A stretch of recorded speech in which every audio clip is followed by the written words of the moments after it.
on this edition of the Self-Publishing Show. The cleaner, the paperback, is W.H. Smith's Book of the Week this week, which is great because W.H. Smith is now shut. Publishing is changing. No more gatekeepers, no more barriers, no one standing between you and your readers. Do you want to make a living from your writing? Join indie bestseller Mark Dawson and first-time author James Blatch as they shine a light on the secrets of self-publishing success. This is the Self-Publishing Show. There's never been a better time to be a writer.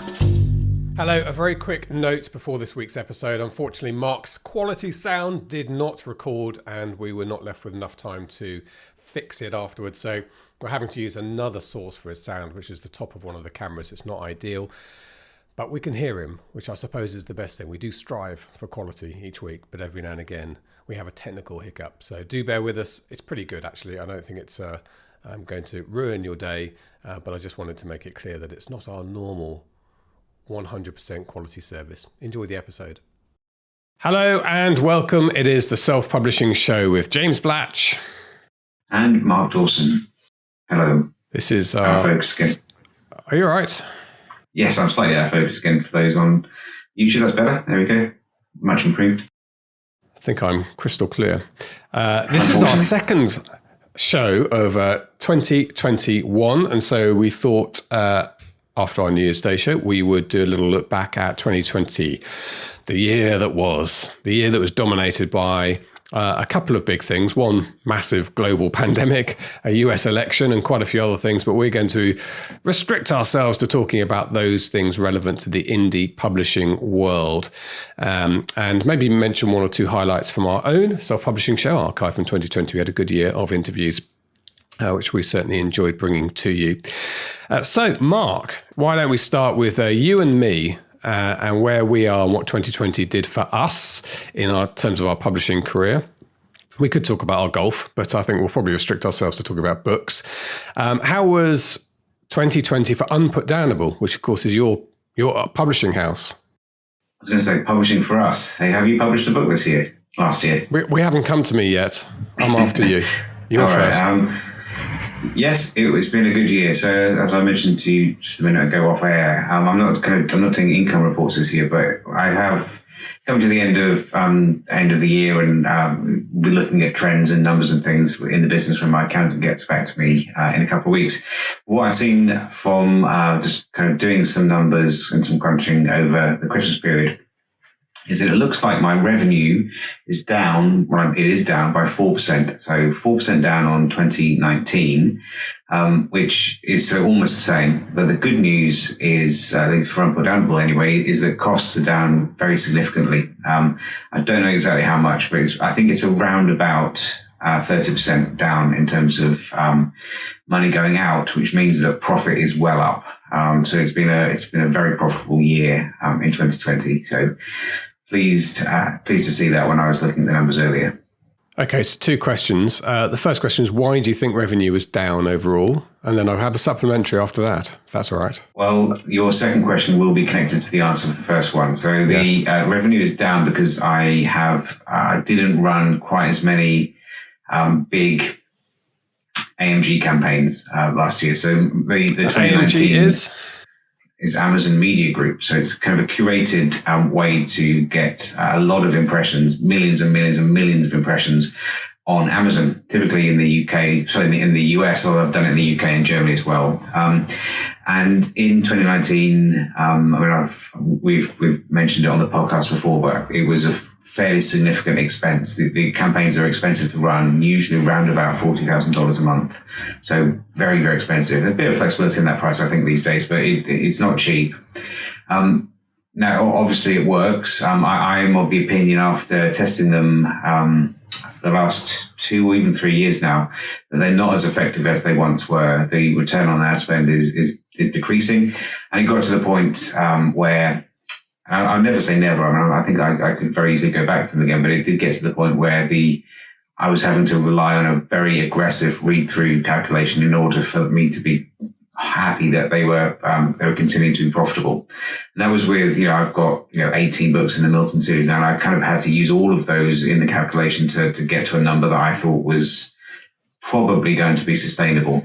When it got to that point, I just felt I'd give it a rest for a little time.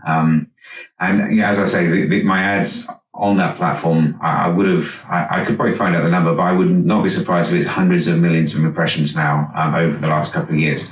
And there will come a point with that much of the ad being flooded into specific parts of the market who we think might be interested in those books. There will come a point where those ads get fatigued. So I thought it was not a bad idea just to step back for 12 months and see how things did without that, and concentrate also on Facebook ads and Amazon ads, generally, the self-service Amazon ads. And those platforms have both continued to be really excellent for me over the last year or so. Yes, you're right. My second question was obviously, why is your spend down, your expenses down? And that's answered that because the AMG is a big chunk of change to spend. Do you think this might be genre related, Mark? You talk to other people in the industry who, the other big hitters who use AMG. Are there people perhaps in romance finding more success with AMG? No, I think that they do work. They certainly work. And I don't think it is genre dependent. Because Amazon offers targeting options that you can't access if you do it yourself. So they have some fairly sophisticated targeting options that you can take advantage of. And I've introduced, probably over the course of the last couple of years, I imagine I've probably introduced about 20 authors to the AMG team. Unfortunately, I'm not on commission. I wish I was. I wouldn't have to write a book again for months and months. And I know that they have worked. I've also seen some those kind of year-end retrospective posts in our community and in places like 20 Books, where authors have been running those big AMG campaigns, and those authors are the ones that are doing the $2 million years, the $2.5 million years, $3 million years. You often see AMG as a part of the strategy that they're using to drive that kind of revenue. Yeah, it's quite a thing, I think, for somebody running their own business. It's basically their books, rather than maybe having a list of 100 authors, to write a check for that amount of money. Quite a brave thing, I think, for you to do in the first place. I was surprised when you said you were doing it. I thought and you knew this moment was coming when you had to hand them, I think, that first check of $20,000 or $30,000. Fingers crossed. Yeah, it was. I mean, you don't pay in advance; you pay retrospectively. So you kind of, when I first did it, in I think it was November or December the year before last. So 18? 19. I don't know. 19. Lose track. Yeah, 2019, something like that. It may actually have been earlier than that, but it was quite a lot of money, obviously, and it did involve a certain amount of fingers being crossed and dry swallows as you kind of send that money off to Jeff. But it worked pretty well, and I suspect, impossible to say, I suspect a lot of the continued growth that I've seen in terms of sales could be traced back to that. I'll still be benefiting from readers who were introduced to the series over the last 2 years through those ads are still buying their way through the rest of the books, and then maybe moving into other series that I've written. So I'm very pleased that I did it. I think it worked. It worked pretty well. Certainly met the expectations that I had going in. Yeah, good. And in terms of the writing side of things for you, Mark, so John Milton is still alive, struggling on. He hasn't been checked into a liver clinic yet. But you've also introduced your Atticus police procedural character, who you've published one book from so far.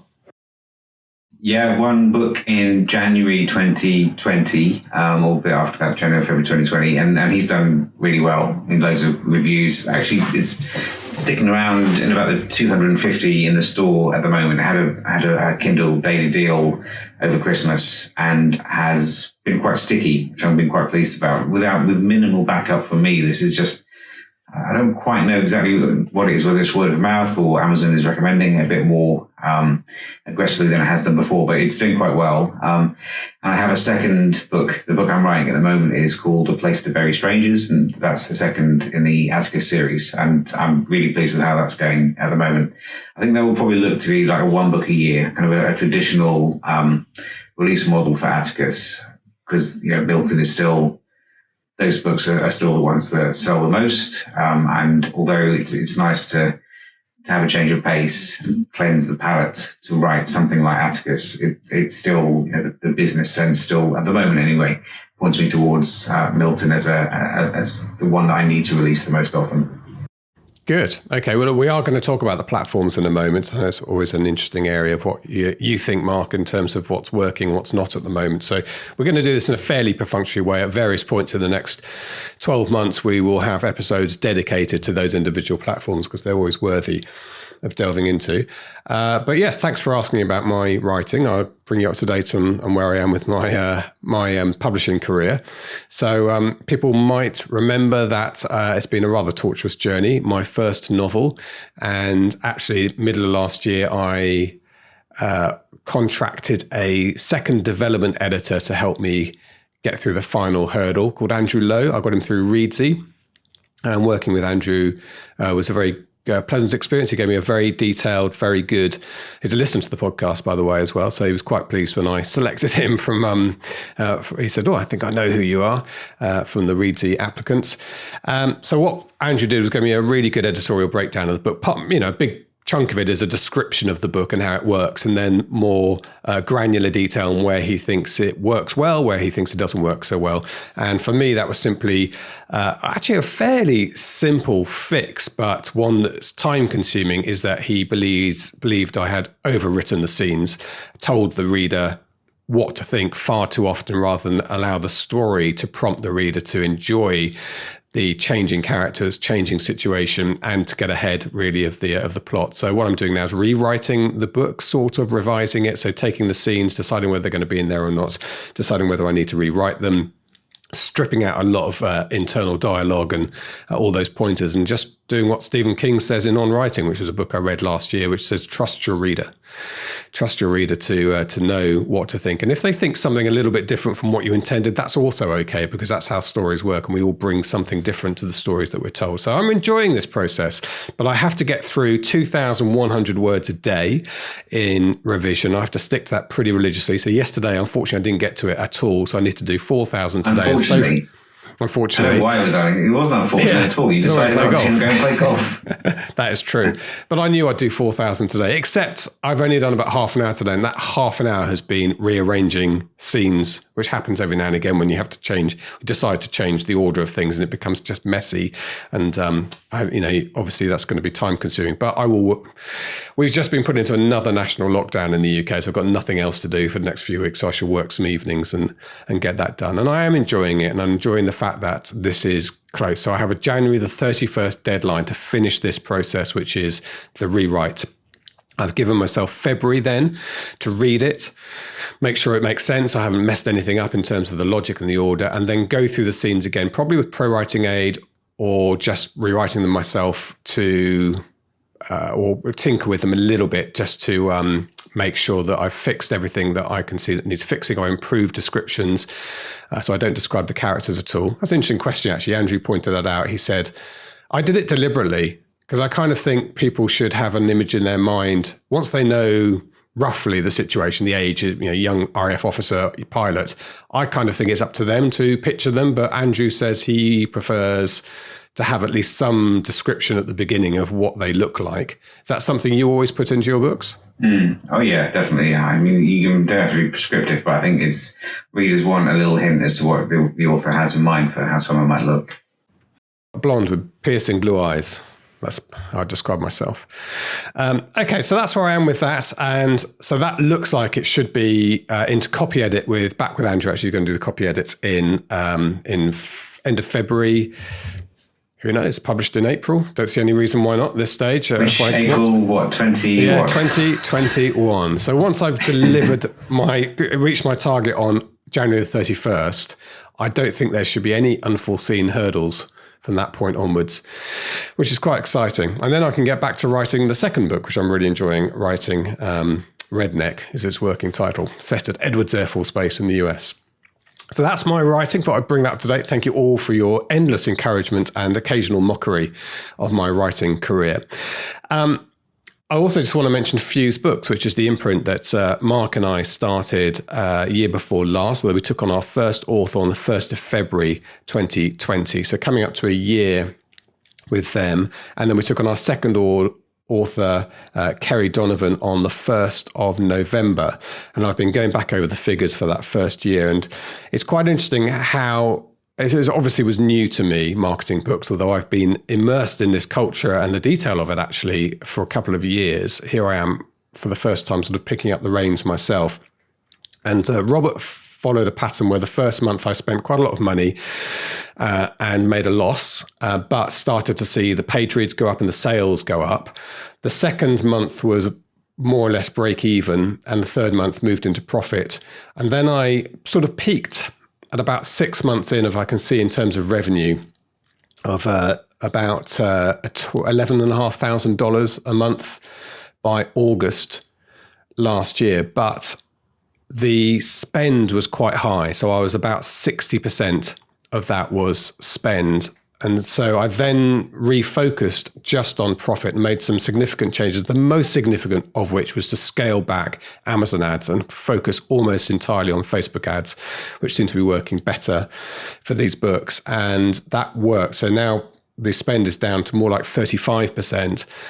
Although the revenue is down a bit, the profit is way up. And I think I was saying to you, Mark, off air, and I'm happy to share some of these figures. I do every now and again in blog posts anyway, that we're now making $200+ a day on Robert's Stories books, which we're really pleased about. And that's just going up at the moment. So that's, we're going to be approaching, hopefully in the not too distant future, $100,000 annual revenue profit.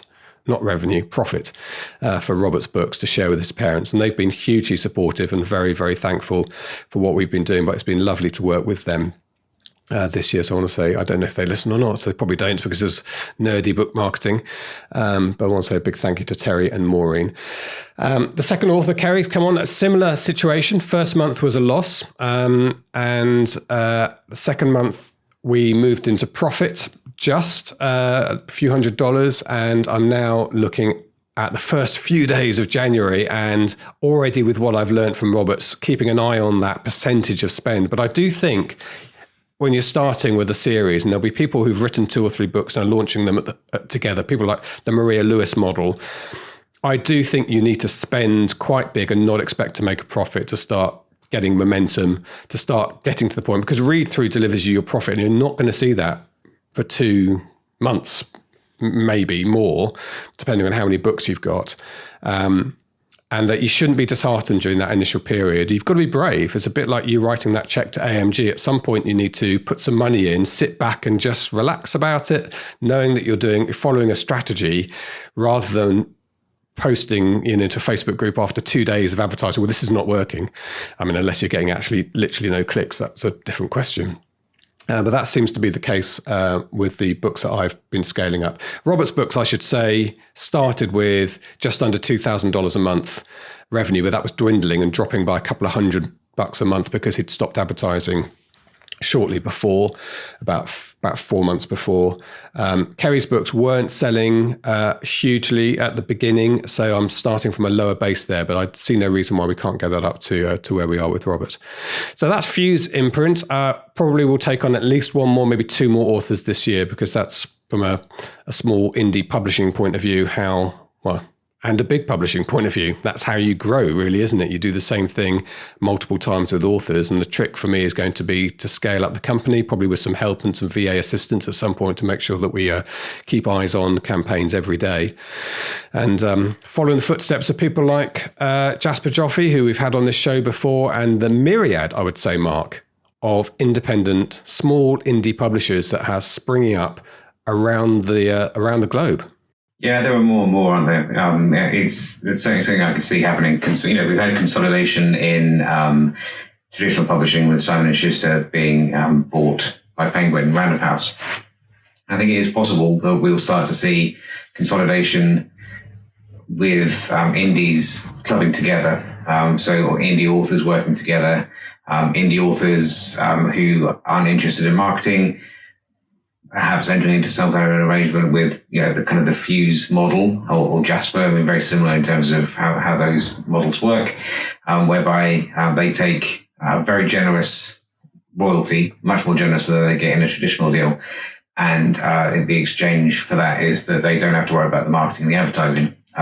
So you can certainly see that. I mean, the kind of thing I would caution about that is whenever you get these kinds of, and this is not new news, it's been around for a little while, but just be careful with who you deal with. We get quite a lot of approaches from people who want to be on the podcast, and we saw one not that long ago who had a publisher and wanted to come on and talk about publishing and things like that. And we did we're much more careful now on our vetting. We do see it as a responsibility to make sure that people on the podcast are bona fide players and they have the best interests of their clients at heart. And we did a quick search on this particular publisher, and it found very quickly that it was in fact a vanity publisher, or elements of vanity publishing that we're not happy with, not comfortable with. So that person won't be coming on the show. So we're being more careful, and I would just, I'd caution listeners and viewers that if you're thinking about working with someone who's just come into the market, or anyone who's been around for a little while, just do a bit of research first of all, just to see what the internet says. And obviously there will occasionally be what you might call false positives. So you could have someone who's had a dispute with someone, and there's something a malicious review perhaps, but it shouldn't take too long of kind of looking around and asking for advice to make sure that the person you're thinking of working with is someone who deserves your business. So just bear that in mind as my 2020 public service announcement. Yeah, no, I like it. And I think there's a very simple test, which I think is probably applicable to all situations, is that you should not be handing money over to a publisher to publish your book. So if there's any element of that, if they're adding on services for you, that's not the publishing model that we approve of. We've not taken a penny from either of our authors, Robert's family and Kerry. And in fact, we have written into our contract that if we're no longer performing to a higher level than they could by themselves, the contract's breakable. There's no point in them signing with us unless it's in their interest. And of course, it's in their interest, it's in our interest. So that's built into it. And of course, being generous, that first month of negative return, which was a bit of a shock for Kerry, we agreed informally to pay him that sort of minimum amount that would, be what we would be doing if we'd broken even on the contract amount. That's the sort of behaviour you'd expect from a reputable publisher, and if they're asking you to pay for marketing services or anything else, that's probably a red flag, I would say. I mean, that's not to say, Mark, that Kerry's talking to me a lot about marketing the books as well, about emailing his list and writing his next book and all the rest of it. Robert's no longer with us to do that, and his parents don't do that. But that's not to say that even if you're published with an indie or Simon & Schuster, Penguin Random House, you shouldn't be marketing yourself. That's a different thing. Yeah, I mean, you'll still need to do that, but it's the other things that you don't want to do that you can hand over. Okay, so 2020 did see a massive thing that does have a knock-on effect of almost every aspect of life, and that is the global pandemic, the stuff of dystopian novels only in 2019. Even in January 2019, it seemed like the stuff of a science fiction film. And then by March, we were in the middle of it. And it was a very worrying time. We talked about this at the time, that suddenly the economies appeared to grind to a halt. See, physically, they appeared to grind to a halt. The high streets were empty, cars weren't on the road. And yet we saw something perhaps not that surprising in hindsight happening in the digital side of the world, which is an uptick. So companies like Amazon found themselves, as they work hard to be, very well placed as an online retailer at that point. Supermarkets, their slots for delivery and the sort of online side of them it became hard to come by. And book sales went up. And this is not just anecdotal. We're going to have Kinga from Publish Drive on, I think, next week or the week after. And she's going to look back at 2020 and show you evidence of book sales going up, because they can see that. Of course, we've heard from Alex Newton at K-Lytics the same thing. Some genres done better than others, but generally it has been, let's be honest, Mark, it's been a pretty buoyant year for book sales online, hasn't it? Which is really helping the indie industry. Yeah, not that surprising. I think I wasn't. Obviously, the pandemic has been a cluster, and people. as you mentioned, we're back in lockdown again. The kids are off school again for another till March probably, which brings challenges. But even those challenges are minuscule compared to people who are in hospital. My dad's been in hospital over Christmas, and I couldn't really visit him. He's back in a home now. I can't go to see him. I can't travel. And again, that's minuscule compared to those people who lost their loved ones and weren't able to see them in their last few days. So, I mean, that's the context and the perspective. But from kind of a business perspective, we are quite lucky in that we don't rely on physical items that need to be made. It's very hygienic. To buy an ebook from Amazon, you don't need there's no delivery involved, and it's instantaneous. And also, people have got more time to read. Reading is a cheap activity in terms of the hours, per pence that you get from reading a book. So we've been very well positioned to at least kind of ride out the storm, as it were. And some people and others have been able to do better than that and have actually found that their businesses have grown, which is wonderful. So I'm very grateful to be in that position. But, from my perspective, it's not all roses when it comes to that, because if, remember, we've been mentioning on the podcast that I've got paperbacks in stores at the moment. The book is, the cleaner, the paperback is W.H. Smith's Book of the Week this week, which is great because W.H. Smith is now shut. I think it's Book of the Week in Tesco's and Sainsbury's. Now, those supermarkets, for those who are outside the UK, they're still open. And I think that you can still buy books there. But people are not going to be going to those supermarkets in the same kind of levels that they were before. So I don't know, but I imagine sales will be very, very significantly down for those books, which now that's annoying, but there's absolutely nothing that can be done about it. And it's not something that is a bit bothersome, but that's about the extent of it. And I'm still grateful that I have the digital side of things to keep focusing on, ebooks, audiobooks, print on demand, all of that kind of thing is still untouched and still as effective as it was before, probably more effective than it was before. So, bumps in the road, but generally speaking, it's been a pretty good year business wise, and I don't really see that changing as we push on into 2021. No. I mean, I'd hope that it has a long-term effect. So it's difficult to look back on this because we are still in the middle of the pandemic, although the vaccine is doing the rounds now, and we hope we all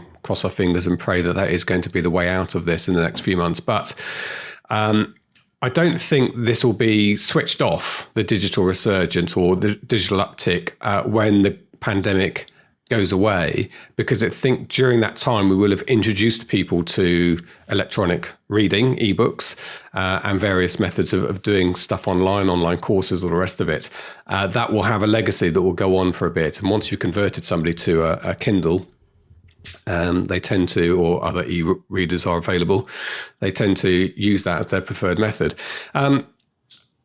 We will probably be able to look back at this with Kinga when she comes on in a couple of weeks, some of the figures. But in terms of what people should be doing, bearing in mind this is still the case, I guess now is the time to be marketing, getting cheaper clicks, getting your product out there. And there's not much else we can say in terms of advice of taking advantage of it, Mark. No, I noticed. I mean, the other thing we didn't touch on is as all the brick and mortar stores closed, as we went into lockdown, I found ad costs went down significantly. So it was also much cheaper to reach people who were more hungry than they were before. So it was a perfect storm of the market and the advertising all coming together for people like us who are able to move quickly.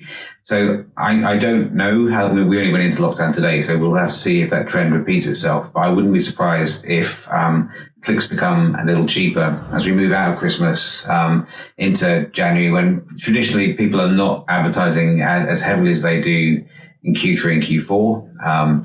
And that may be further depressed by the fact that there's no point for Sainsbury's and Tesco's to be advertising what's on their shelves right now, because people, well, actually that's not a great example, but W.H. Smith's are not going to be advertising what you can get in Smith's right now because the stores are closed. So that's going to be removing ad spend from the market.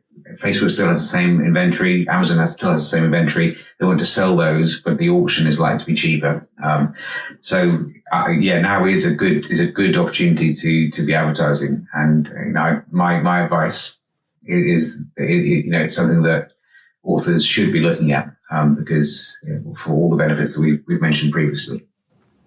Okay, all right, let's move on to platforms, Mark. I mean, we've got nothing, there's no great revelations from 2020 about author platforms. We had a quick chat about this before we went on air. We haven't got anything new to add apart from Instagram, Twitter, really not great platforms for authors. YouTube. Advertising, not authors. Advertising platforms. Even organically, I mean, but I stand to be corrected. I see some active authors on Instagram. I'm not sure if it's great revenue. I do.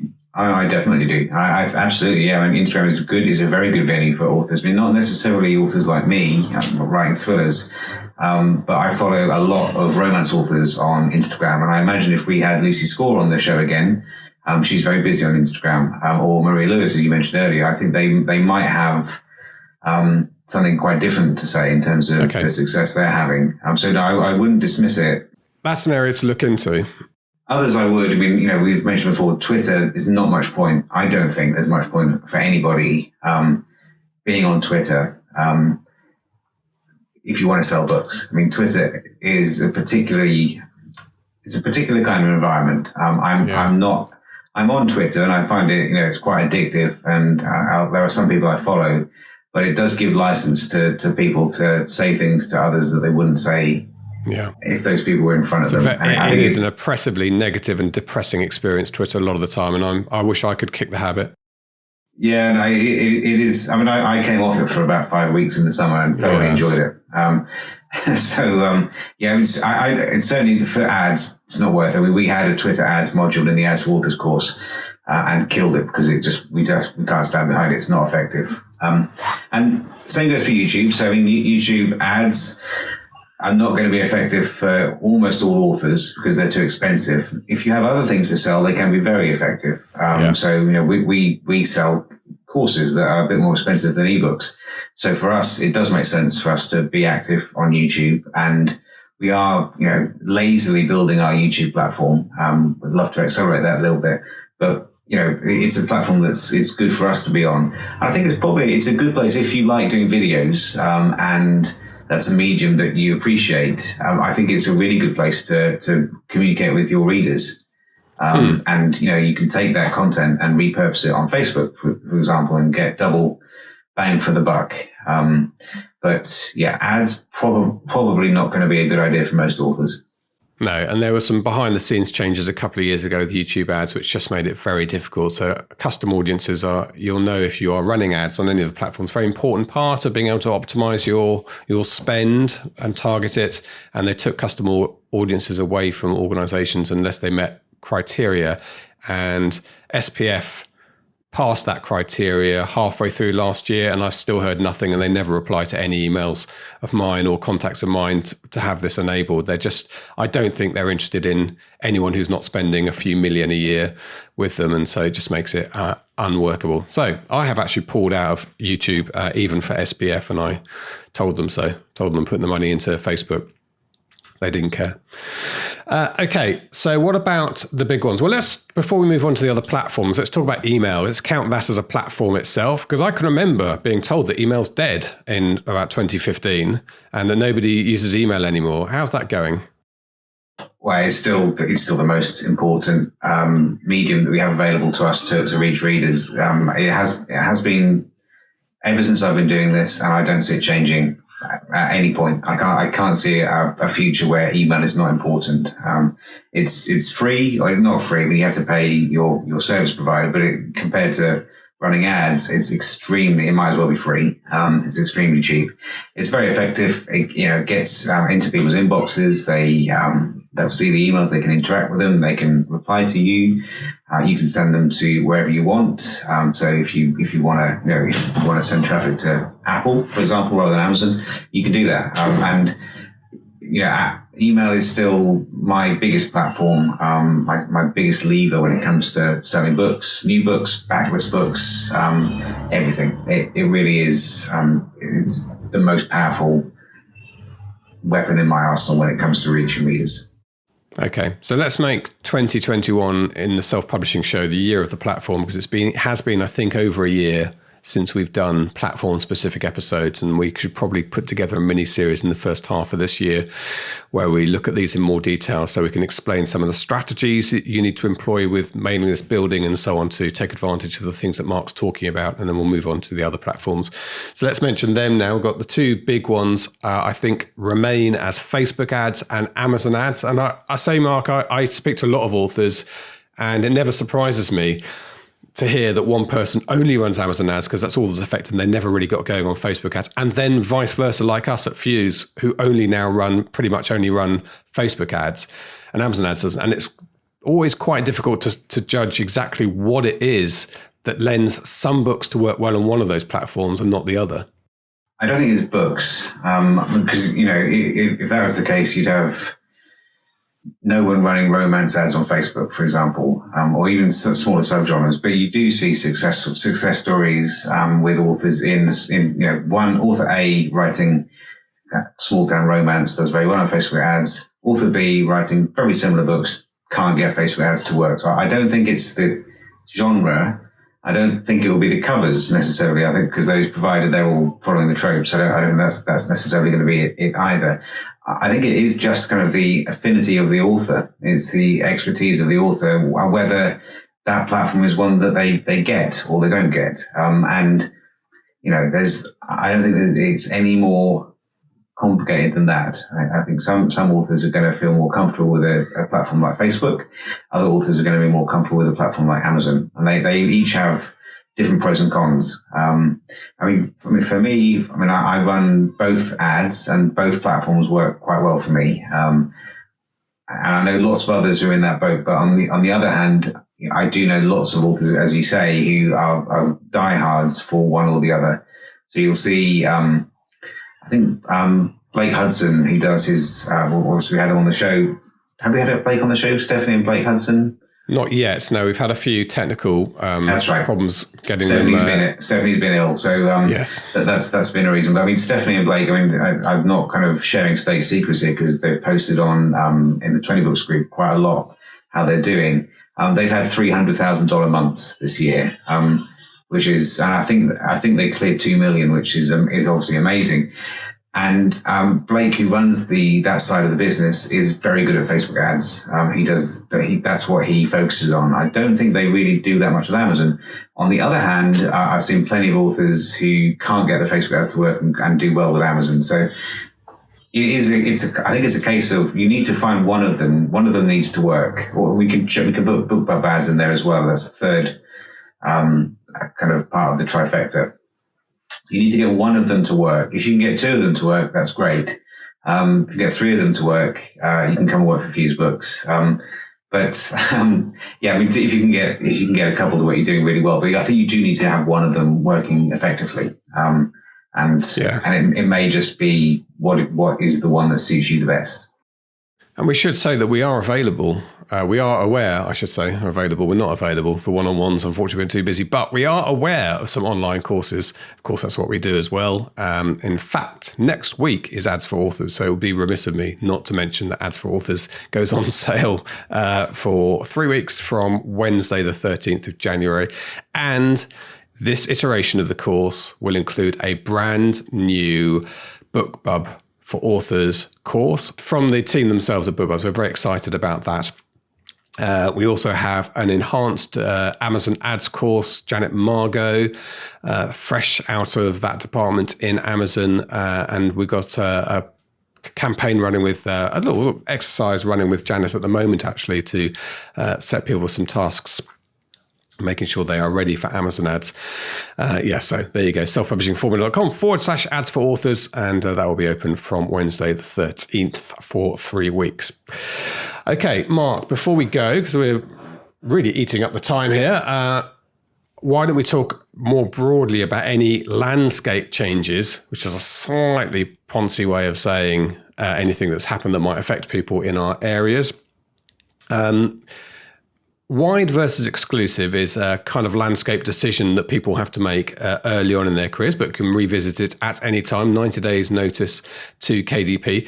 Why don't we just first of all explain clearly what wide versus exclusive means, then we'll have a quick chat about where you think we are with that decision-making process.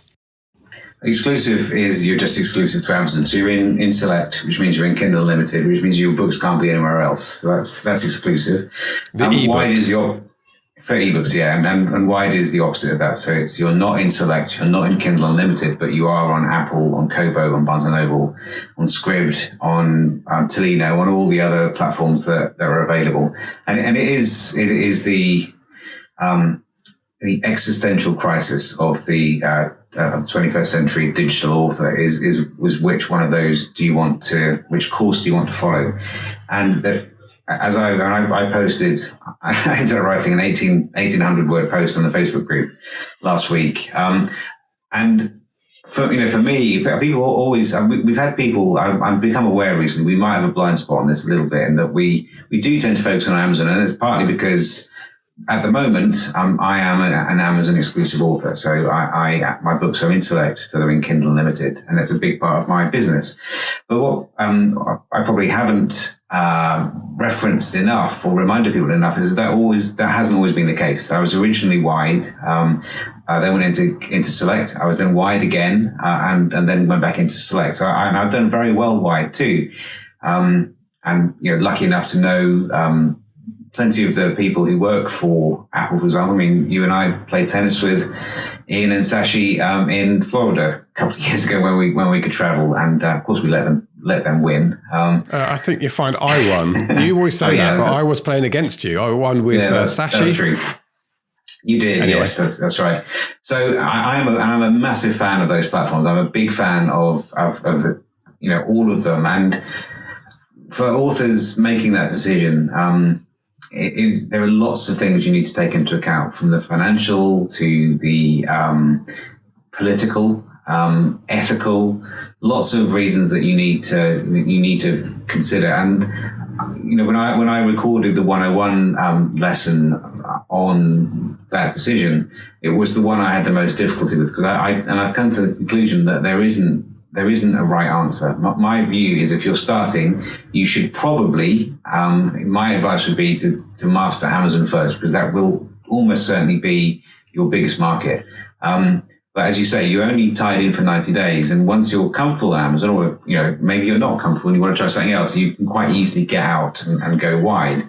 But it is, it's a decision for authors to make. There are lots of groups now that will kind of discuss that. 20 Books Group is pushed slightly towards KU. We're probably pushed towards KU, and that's not deliberate. I think that's just kind of, that's reflective of what I do. There's a group called Wide for the Win on Facebook that I'd recommend if you're looking to go wide. And yeah, I had lots of fun kind of looking through that group. I only joined recently, and I think they were kind of, why is Mark joining our group? So I had a few messages with Erin, who's the founder, and the reason was because I like to keep my ear to the ground and see what other people are doing. But I had a quick scope through the group, and there is a little bit of I don't listen to the podcast anymore because all they ever talk about is Amazon. So we will, I hear that, and it's not deliberate. And we will, we'll try. We'd love to get Apple on, but Apple they're not allowed to do that kind of outreach. But perhaps we'll get some authors who've done very well wide, and I've said to Erin and her co-founder, who I'm afraid the name eludes me now, we'll get them on the podcast and they can talk about their own experience. Because my view on this is I am completely agnostic. I don't have a favorite. It's a business decision for me, and it should be for everyone. It's kind of what's best for you and your business. And for me right now, I'm very happy to be with Amazon, but I also value and appreciate the other platforms as well. Well, maybe a good way of doing this, a different approach, is for us to have a couple of episodes, one the case for wide and one the case for exclusive, and let advocates for those two sides, explain what they get out of it, the advantages to them as they see it. And that's a slightly different way of then doing a kind of even-handed discussion about the two, which is what we normally do. So more than happy to do that. So Wide for the Win, you said the book. So I was just looking to see whether it's in Kindle Unlimited, but I can't see it. It's not a book. It's a Facebook group. Oh, it's a Facebook group. Oh, it's a shame, because I'd love to see a book called Wide for the Win, Why You Shouldn't Be in KU, but there you go. Not likely. There's a couple of small things floating about. We know that Apple have changed their marketing permissions, expectations and requirements. We're going to visit that more properly in the next couple of weeks, so don't panic about that. It's not huge, we don't think, at this stage. And then that's it. I want to say thank you very much for everyone who was part of the ride into 2020. It's been a thrill, and we pray and hope that we're going to come out of this pandemic safely soon. All that remains for me to say, therefore, is it's a goodbye from him. And a goodbye from me. Goodbye. Goodbye. Get show notes, the podcast archive, and free resources to boost your writing career at selfpublishingshow.com. Join our thriving Facebook group at selfpublishingshow.com/Facebook. Support the show at patreon.com/selfpublishingshow. And join us next week for more help and inspiration so that you can make your mark as a successful indie author. Publishing is changing, so get your words into the world and join the revolution with The Self-Publishing Show.